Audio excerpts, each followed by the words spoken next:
Kadiri Anantapuram local breed పొట్టేళ్ళు అయితే ఒక గుంపు అయితే ఉందండి. ఎంత చెప్తున్నా ఇవి? ఇవి కదా, ఇవే కట్ట. సరే, ఈ గుంపు అయితే ఉన్నాయండి. ఎంత అడుగుదాము? దాదాపుగా 16-17 కేజీలు మాంసం పడేది. ఎంత చెప్తున్నా ఏనా? ఎంత చెప్తే?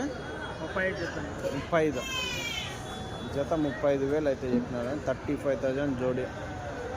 ఎట్లా అడిగినారు? ఎట్లా ఇస్తారన్నా? ఎట్లా అడిగినారన్నా? 28 అట్లా అడుగుతున్నారు. ఎంత? ఒక 18 కేజీలు మాంసం పడుతుందా ఒకటి? ఇంకా జాస్తి వస్తుందా? 30 కేజీలు మాంసం. 30 కేజీలు ఒకటి? అవునా? లైవ్ కాదా? మాంసం పరంగా 30 కేజీలు వచ్చింది. మన ఒకటి కోసింది మాంసమే 30 కేజీలు వచ్చిందంట. 30 కేజీలు వచ్చింది. 50 కేజీలు లైవ్ వస్తుంది. 50-60 కేజీలు లైవ్ వస్తే 30 కేజీలు వస్తుంది. 15 కేజీలే పోయేది. సరేనా, థ్యాంక్స్.